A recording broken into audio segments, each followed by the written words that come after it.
Goeiemôre almal. Dankie dat julle vandag hier is. Jaco, dankie vir jou en jou span vir die voorreg en die verantwoordelikheid om ook God se woord met julle te kom deel vandag. Is so lekker om saam met julle te kan reis. Nou dis Kersfeestyd en Kersfeestyd is 'n tyd van kersbome. Daar's liggies en ons liedjies wat jy oral die hele tyd hoor. En wat hierdie beeld vir ons gee van Kersfees. As jy in Checkers instap of enige plek en daai kersbome is daar en jy hoor die Christmas carols daar sing in die agtergrond.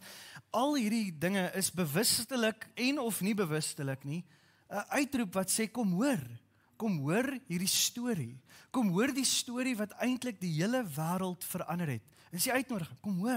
Kom hoor hierdie storie wat alles verander het. Nou hierdie storie wat alles verander het begin in die heel begin.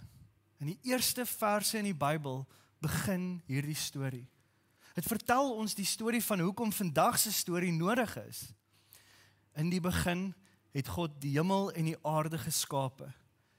Die aarde was woes en leeg en duisternis was op die wêreldvloed en die gees van God het gesweef op die waters. Daar was niks. Dit was onbewoonbaar, leeg, koud, donker. Die storie begin in donkerte. Maar God wou lig hê. En hy het gesê, laat daar lig wees. En ewe skielik met 'n reuse ontploffing begin die son te brand en daar was lig. Die son, die brandende bol vuur in die lug is die bron van lewe en sonder hierdie son kan niks op aarde oorleef nie. Die son en die lig wat dit bring is nodig vir alles om te kan leef op aarde. En God begin met die skepping. Hy begin te werk. Hy begin die vormlose aarde 'n plek van vorm maak. Hy maak die land, die see, die mooiste strande en berge en dit is so verskriklik mooi. Maar is nog steeds leeg. God gaan verder met die skepping en hy begin die leegheid te vul met plante, die mooiste mooi, bome en blomme. Maar daar kort asem. So hy begin diere te maak, insekte, visse, akedisse, krokodille en meerkatte en kyk net hoe mooi is die skepping nou. Maar is nog nie 100% nie. Daar kort nog 'n iets, die beste vir laaste, die een wat soos God gaan lyk. Nou is dit perfek. Alles is mooi. Van 'n woeste, leë, donker massa tot 'n perfekte prentjie. Vol vreugde, vol vrede. Maar ongelukkig is dit nie waar die storie eindig nie. Ons almal weet dit. Die storie maak 'n donker draai. 'n Baie donker draai. Want die beste deel van die skepping weier om te buig. En donkerte vind weer sy inkomplek. Hoogmoed, selfsug, haat, hebsug begin weer in te kom. Bitterheid kom breek die perfekte prentjie wat God geskep het en maak dit donker. Baie, baie donker. Hierdie donkerte bring 'n skeiding tussen God en mens. En weer is die mens nou op die plek waar dit was in die heel begin. En hulle harte was woes en leeg. En duisternis was oral om hulle. Daar's nie hoop nie, alleen, leeg, koud. Maar dankie tog, dis ook nie waar die storie eindig nie. Want God het weer iets gesê. Hy het gesê, laat die lig kom. En dit, liewe mense, is die storie wat gehoor moet word. Dat die lig het gekom. Christus is vir ons gebore. En dit is juist die storie van meeste van die kersliedjies. Joy to the world, the Lord has come. Let earth receive her king. Dit is die storie van ons kersliedere. Dis hierdie storie wat sê kom hoor die blydskap van hierdie wonderlike verhaal van die koms van Christus. Nou te midde van al hierdie sentimentele, warm, heerlike, wonderlike kersliedere, is daar wat hierdie storie vir ons vertel van hierdie koms, is daar hierdie een lied wat baie uitstaan. En dit is die lied wat gesing is deur hierdie jong ongetroude meisie, wat die nuus gekry het, dat die skepper van die heelal is, besig om gevorm te word in haar baarmoeder. Die lig van die wêreld. So vandag wil ek jou nooi om saam met my te reis deur 'n paar idees en stories oor hierdie wonderlike lied van Maria. En ons gaan dit doen deur om te kyk na 'n paar dinge. So die van julle wat notas maak, ek gaan vir julle 4 idees neersit. En dan soos dat ons vandag so deur die tyd saam gaan gesels, gaan ons deur hierdie 4 goed gaan. So die eerste ene waar ons gaan gesels is iets oor Hitler. Dan gaan ons iets sê oor toegang. Ons gaan praat oor soetkoek en ons gaan afeindig met 'n teleskoop. Dis die 4 goed waar ons vanoggend gaan gesels. Maak heeltemal sin?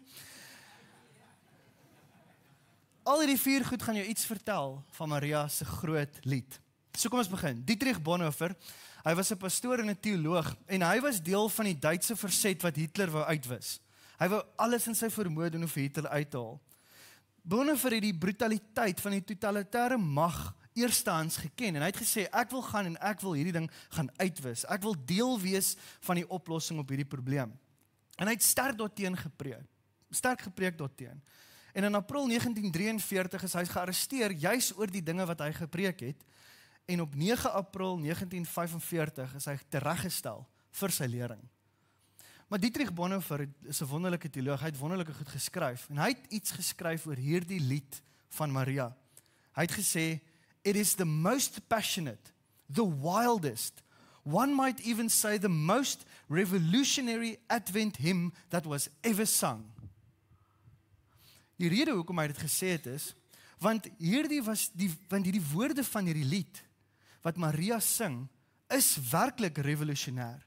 Dit laat die wêreld maghebbers en die mense wat wil mag behou in hierdie wêreld, dit laat hierdie wêreldmagte se broeke bewe.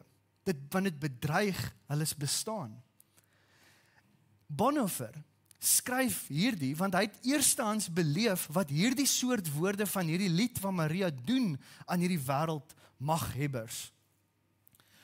Hierdie lied wat Maria gesing het, was so revolutionêr. In die 80er jare was hierdie lied verban in Argentinië, Guatemala en Indië. Jy mag nie hierdie lied gelees het of gesing het nie. En die rede hoekom hierdie lied so revolutionêr is, want hierdie lied inspireer ons om te glo dat God is die een met al die mag. En dat selfs die dinge wat ons struiter en ons laat magteloos voel, dat hy mag selfs oor dit ook het. Dis wat hierdie lied ons, die mense, na toe inspireer.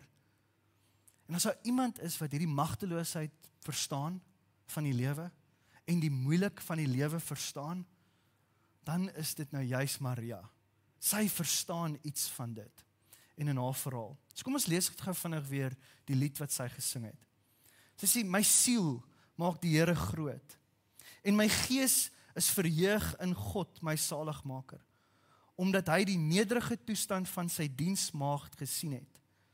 Want kyk, van nou af sal al die geslagte my salig noem.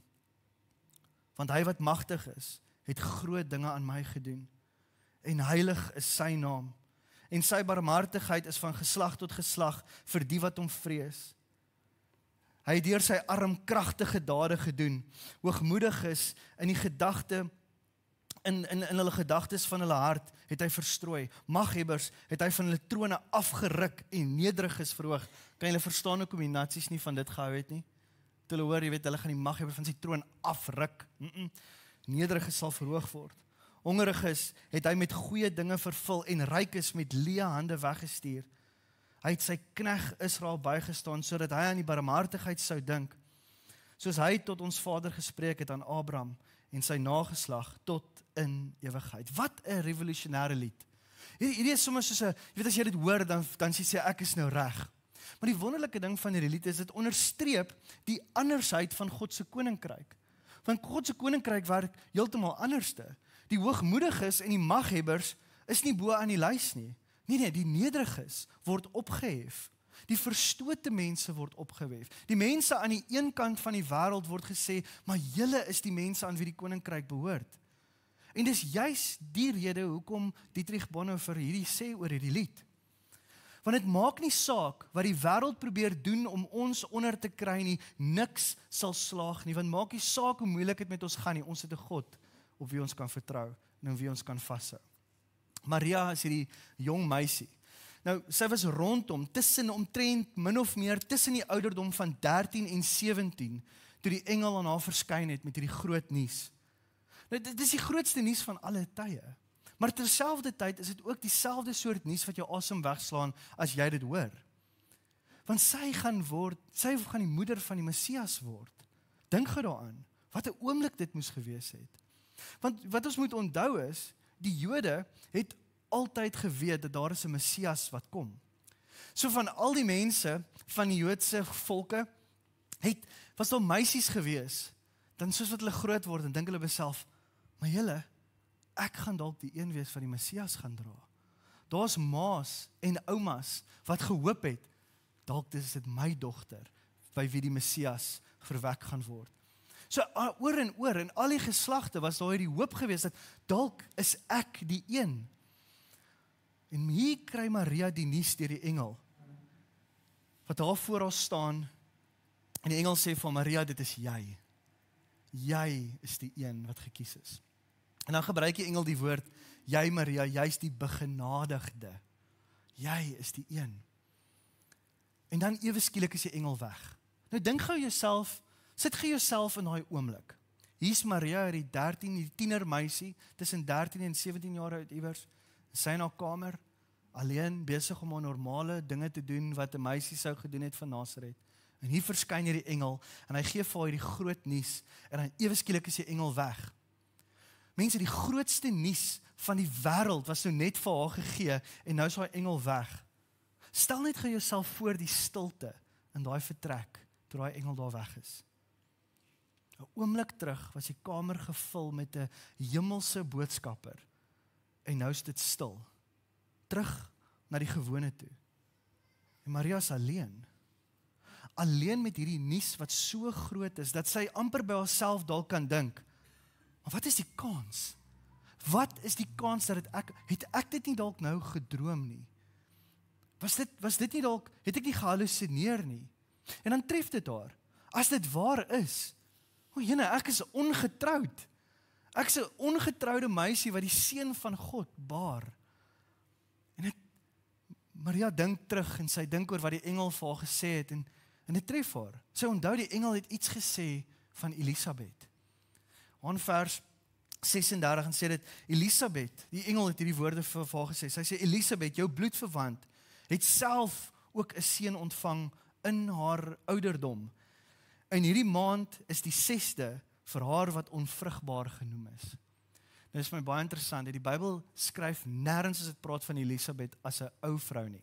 Dit sê net elke keer sy is gevorderd in haar jare. So hy is diplomaties reg. Maar hy skryf daar, Elisabeth is ver gevorderd in haar jare. Ver gevorderd.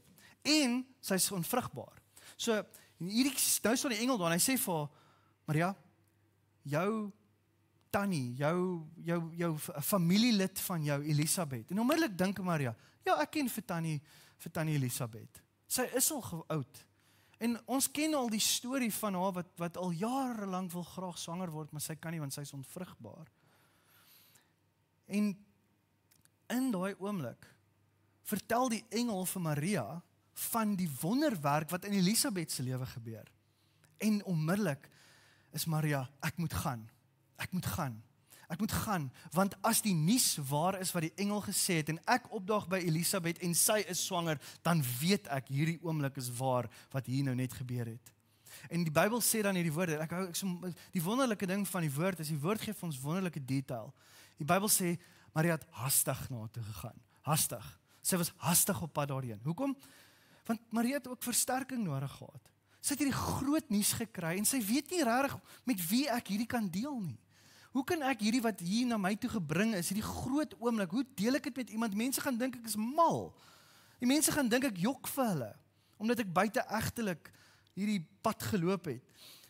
So, sy gaan na Elisabeth toe. Sy gaan hastig na haar toe, en in die ontmoeting tussen Maria en Elisabeth, dan sê die Bybel, Elisabeth was gevul met die Heilige Gees, en Johannes die doper wat in haar baarmoeder was, het gespring binne in haar baarmoeder, en in daardie oomblik, was Maria totaal in verwondering, van dis waar wat die engel gesê het, en dan sê die Bybel, in hierdie verwondering van waarin Maria was, sing sy hierdie lied.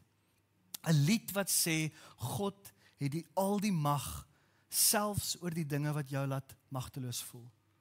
Dis waar God mag het.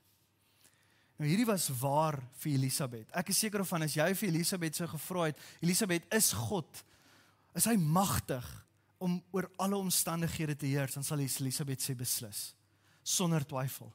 Ek is 'n getuienis van dit. Ek is seker as ons vir Maria kon genooi het vanoggend om hier te kom staan en getuig het, so sy ook dieselfde gesê het, dat in die oomblik waar ek gevoel het, niks kan my meer help nie, kom die Here en hy kom help my. Hy vat, hy onderskraag my. Nou sommer net hier iets, net so kantnote, is al klaar iets wonderlik om raak te sien in hierdie storie. Want Maria is hierdie jong tiener, en Elisabeth is 'n vrou wat ver gevorderd is in haar jare. Jonk en oud, en die storie van Jesus se koms word jonk en oud gebruik om God se werk te doen. Dit is absoluut wonderlik. En dit is so wonderlik om te weet, dat jy sit dalk vanoggend en jy dink by jouself, ja, ek is net te jonk vir God om my te gebruik. Nee, die Kersverhaal sê vir jou iets anderste. Die Kersverhaal vertel vir ons dat jy's nooit te jonk om deur God gebruik te word nie. Dit laat my dink aan wat Paulus vir Timoteus gesê het. Hy sê, laat niemand jou jonkheid verag nie. Wees 'n voorbeeld. Ek hou van daai woorde. Hy sê, jong mense, jy kan 'n voorbeeld leef. En dan sê hy wat 'n voorbeeld. Hy sê, wees 'n voorbeeld vir gelowiges in woord, in wandel, in liefde, in gees, in geloof en nederigheid. Gaan leef dit. Wees 'n voorbeeld vir dit. Dis wat die Here jou na toe roep om te doen. Die Here kan jou gebruik. Maar ook terselfdertyd, kan ons ook sien, dat vir die van julle wat dalk mag sit en dink by jouself, maar ek is nou al te oud, dat die Here my kan gebruik. Die storie van Kersfees vertel vir jou, dat jy is nooit te oud om deur God gebruik te word nie. En dit is die wonder van die storie van Kersfees. As mens net kyk na die mense wie God gebruik het, om hierdie plaas te laat vind, dan kan ons agterkom dat die hele verhaal is vir ons, vir elkeen van ons, verskriklik bemoedigend. Want God gebruik almal in die storie. Die hele verhaal vertel van ons van iets wat gebeur as iemand soos Maria of Elisabeth met 'n nederige hart voor God kom en sê, Here, gebruik my. So ek wil net vir 'n oomblik 'n paar maande vorentoe spring in die storie. Naby aan Jesus se geboorte, net voor sy geboorte. Dan is daar weer engele wat verskyn, maar hierdie keer verskyn die engele aan herders in 'n veld. En hulle bring die nuus aan hierdie herders om te sê, die koning is gebore. Nou hierdie onderstreep weer eens net iets wat Maria gesing het in haar lied. Die rede hoekom ek dit sê is, want herders was gesien as die laagste vorm van arbeid wat beskikbaar is. Dit was die toonbeeld van ongeskoolde arbeid. Dit was gewoonlik 'n werk gewees wat gegee was vir kinders en trekarbeiders. So as jy 'n volwasse Joodse man was en jy was nog 'n herder, dan was jou lewe gesien as 'n totale mislukking. 'n herder was so 'n lae-klas mens in die samelewing, dat jou getuienis as 'n herder in 'n hof sou nie gestaan het nie, tensy iemand anders dit sou kon verifieer nie. Hulle sou dit nie eers geoorweeg het nie, om te kyk na jou getuienis nie. Daarom sou ek dink, dat daar 'n hele paar beter plekke gewees het, waar hierdie engele kon verskyn het, as jy daaraan dink. Dink jy nie 'n beter plek sou gewees het vir die engelkore om te gaan sing, daar net 'n paar kilometer weg in Herodes se paleis nie? Wat sou gebeur het, as hulle by Herodes se paleis opgedaag en sê, Herodes, jy dink jy is die koning? Die koning van die konings is sopas gebore net 'n paar kilometer weg. Ek dink Herodes sou homself koud geskrik het. 'n beter plek sou dalk gewees het in Rome, in die hoofstad daarso, want dit is die politiese en ekonomiese hub van die tyd. Met ander woorde, as die engelkore daar sou opgedaag het, dan sou die nuus baie vinnig versprei het onder die mense. Dit sou geloofwaardig gewees het, nie waar nie? Maar die engele het nie daar opgedaag nie. 'n ander beter plek sou dit nie gewees het om by die kamers van die hoëpriesters daar in die tempel in Jerusalem. Sou dit nie 'n logiese plek gewees het vir die engelkore om op te daag om te sê die koning van die konings is gebore nie? Maar nee, dis nie waar hulle opdaag nie. Hulle daag op by naamlose herders in 'n naamlose veld in 'n nikszeggende deel van die wêreld. Daag die engelkore op en hulle praat met herders wat 'n niks in die samelewing van daardie tyd was nie. Hoekom? Want die hele Kersverhaal vertel vir ons die storie van toegang. Almal het toegang Almal. Jesus is, toe hy gebore is hy nie in 'n troonkamer neergelê in 'n pragtige bedjie nie. Nee, hy is neergelê in 'n krib. En die rede hoekom in 'n krib, want enige iemand kan na 'n krib toe kom. Enige iemand kan na 'n krib is nie 'n intimiderende plek nie. Selfs skaapwagters is welkom om na 'n krib toe te kom. Die laagste van die laagste mense in die samelewing het toegang tot Jesus gehad. Wat 'n wonderlike idee. Die storie van Kersfees vertel ons iets van toegang. Nou as ons weer teruggaan na Maria toe, terug na haar lied toe, nou weer 'n paar maande voorheen toe, Maria was ook 'n niemand nie. Sy was werklik 'n niemand nie. Sy was 'n onbelangrike persoon in 'n onbelangrike deel van die wêreld. In alle opsigte was Maria 'n niemand in die samelewing gewees nie. Sy kom van Nasaret, 'n plek wat daar 'n sêding was om te sê, nothing good comes from Nazareth. Gaan lees dit staan in Johannes 1 vers 47.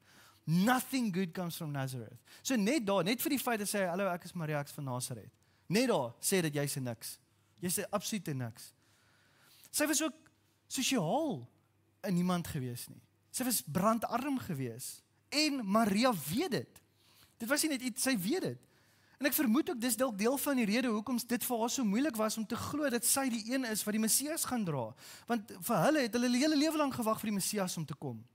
In haar eie woorde in die lied, dan sê sy, omdat hy die nederige toestand van sy diensmaagd aangesien het. Hierdie nederige toestand. Sy sê daarso, weet, dis wie ek is. Ek het 'n nederige toestand. En sy praat heel moontlik, ons kan amper seker wees, sy praat hier van haar sosiale stand. Want die skrif sê vir ons dat hulle was brandarm gewees. En hoe ons dit weet is in Lukas 2, lees ons dat Josef en Maria 'n tempel toe gegaan om te gaan offer. En dan sê die Bybel, hulle het 2 tortelduwe, 2 duwe het hulle gaan offer. 2 duwe was die voorgeskrewe offer vir die armste van die armste mense wat daar was.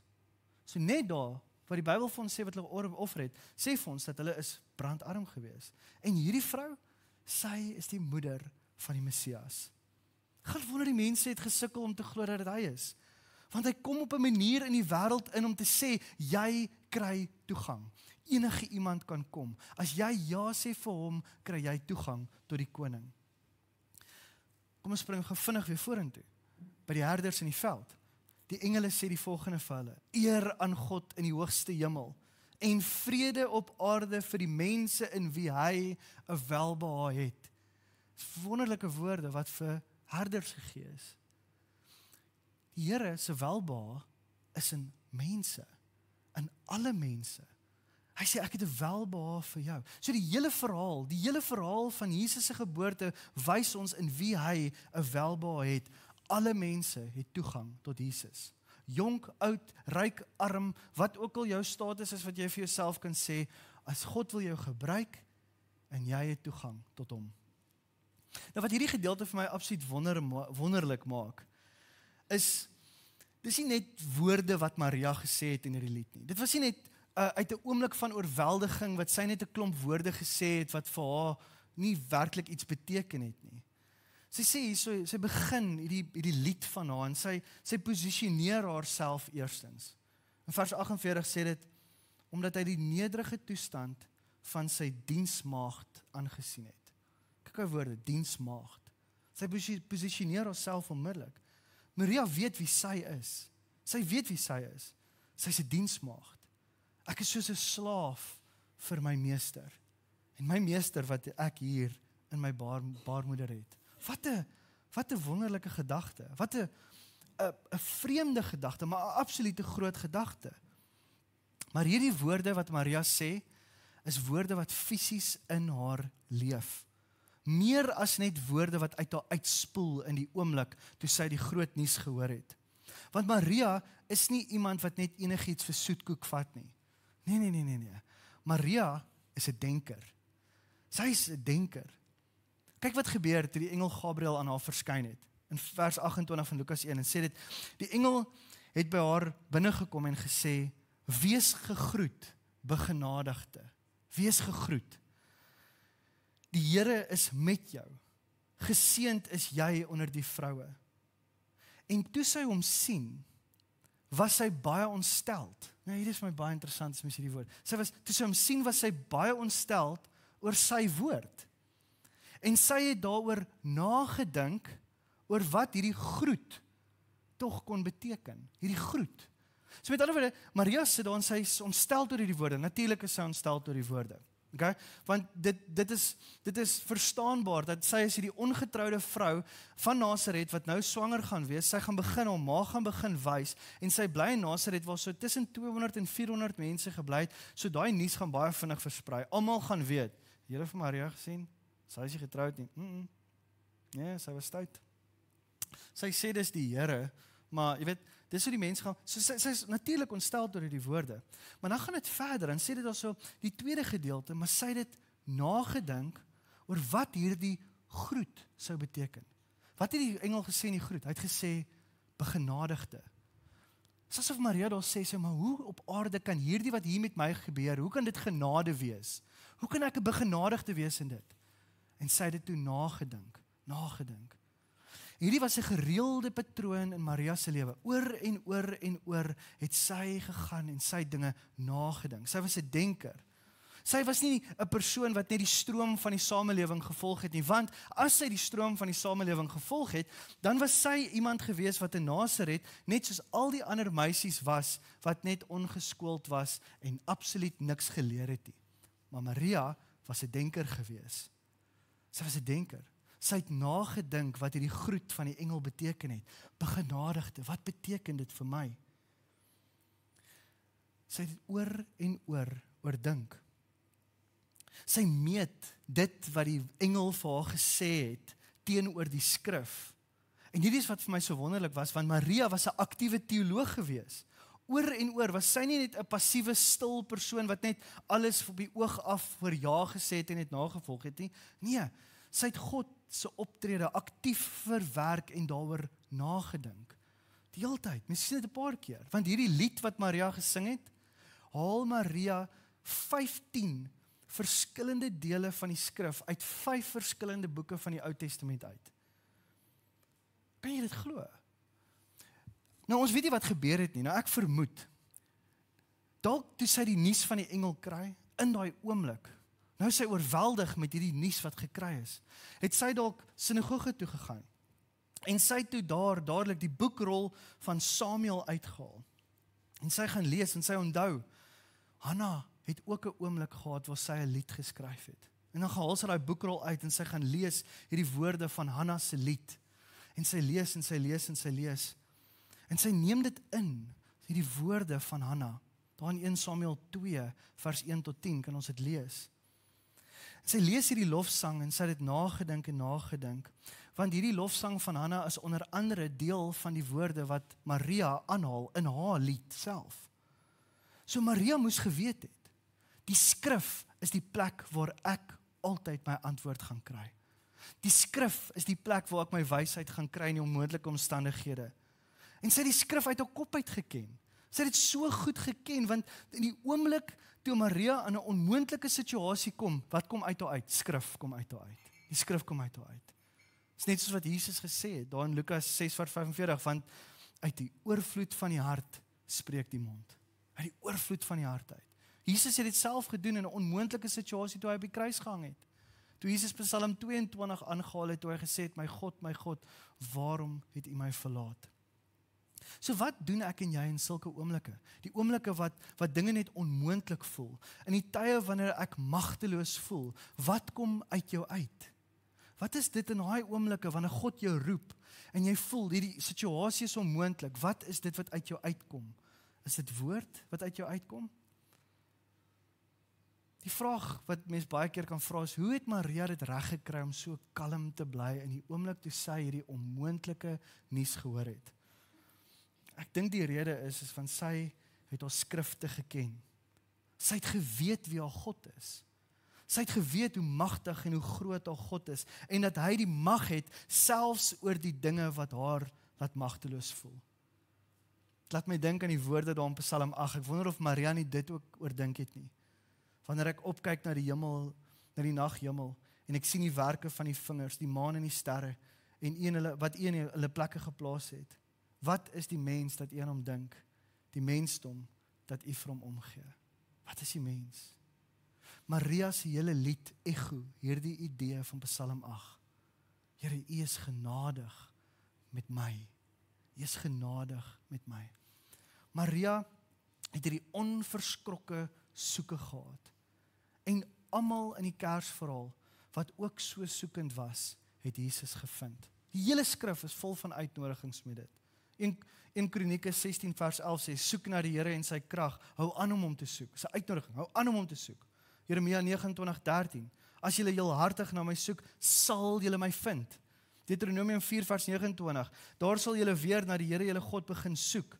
As julle met hart en siel na hom soek, sal julle hom vind. Klaagliedere 3 vers 25 sê, die Here is goed vir hulle wat op hom wag en hom soek. Matteus 7 vers 8, elkeen wat volhardend vra, ontvang, en elkeen wat aanhou soek, kry, en elkeen wat aanhou klop, sal God voor oopmaak. Maria was 'n soeker en sy het gekry. In die onmoontlikste omstandighede. Hierdie engel verskyn aan Maria, en hy vertel vir haar die grootste nuus wat gaan gebeur. En toe is die engel weg. En nooit weer het die engel aan Maria verskyn in daai tydperk van haar swangerskap nie. Hulle reis, en dit kom die tyd kom waar Jesus moet gebore word. En hulle vind hulle self in hierdie stal. Jesus word gebore, nie met engelkore, mooi musiek, groot skare mense en hierdie wonderlike geestelike oomblik nie. Nee, Jesus word gebore in die normale elke dag. Die herders ervaar die engelkore, maar Maria, sy sit daar in haar stal en daar's dalk 'n donkie wat skree en 'n perd wat rinnik. En Jesus word gebore in die normale verloop van Maria se lewe. Dit was net normaal.